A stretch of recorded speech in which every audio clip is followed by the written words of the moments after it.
Let's take a look at mathematical expressions. Algebra extends the tools of arithmetic, which were developed to work with numbers so they can be used to solve real-world problems. This requires first translating words from your everyday language, such as English, Spanish, or French, or whatever language, into those mathematical expressions. Then those expressions can be operated on with the tools originally developed for arithmetic. An expression may contain numbers such as 1, 2, 3, -5, negative numbers 0. Variables, generally we use X and Y are the most popular, but you can use any letter for a variable. Doesn't even have to be regular letters. It could be Greek also, or any other type of symbol for a variable. And then mathematical operations such as addition, subtraction, multiplication, and division are to name a few. So here's an example of an algebraic expression. We have 4x plus 2. Now we can break that down first into terms. Now what is a term? The terms of an expression are the parts of the expression and are separated by addition or subtraction. So the plus or minus sign preceding a term not only connects the term to the expression, but it's also a part of the term itself. And then also, if the first term is positive, the plus sign is often omitted, but it is still part of the term. So let's look at these three examples in this chart.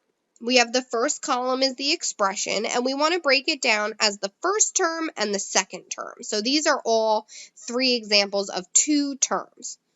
So here the first row is filled in for us as an example. We have 7x plus 1. So the first term is plus or positive 7x.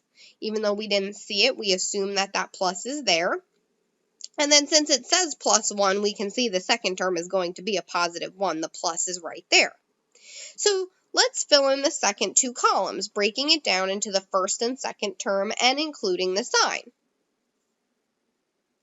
So 6x minus 8 would be the first term a positive or plus 6x, and the second term would be a negative or minus 8. And then the first term we have for negative z minus 9 is negative z. Notice the negative sign is there because it's out front. And then the minus 9 gives us the second term is a negative 9. We can then further break down a term into what we call constants, variables, and coefficients.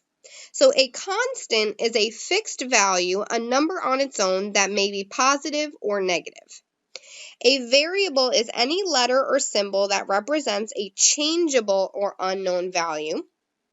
And then the coefficient is a number multiplied by a variable. It is located in front of the variable. So again, let's break down the three expressions we had. And instead of just looking at the two terms, let's define the coefficient, variable, and constant. So the first row again is done for us. So the coefficient is plus 7. And we can see the 7 was right in front of the variable x. And then the constant is at the end plus 1 all by itself. That's just a fixed number of 1. So let's do that for the next two rows. So we have 6x minus 8. So the coefficient would be 6 because that's in front of the variable x. And the constant, the fixed value, is now negative 8 from the minus 8. Similarly, now negative z, we don't see the 1, but we assume that there's a 1. That's like a negative 1 times z. So the coefficient is negative 1 because it's in front of that variable z. And then we have the constant of negative 9 from the minus 9.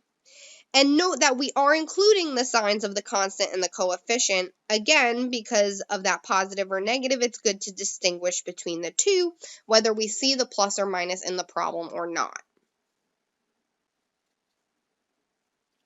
Now, it's important to know that, again, if a variable contains no visible coefficient, the coefficient is 1. So we saw that in that third column, or that third row in the table. And here's another example. So here we have x plus 9. Again, we don't see it right there. We don't see anything, but we assume it's a 1. That's the same as 1 times x plus 9. And then the negative x, again, we don't see it. We don't see anything there, but we assume it's a negative 1. So that's negative 1x plus 9. Now be careful. If you can see the coefficient is just whatever number is in front of the variable. It's only if there's no visible coefficient that we assume it's the 1 or the negative 1. So just be careful when you're working through your problems and defining the coefficients if it's necessary to go that extra step.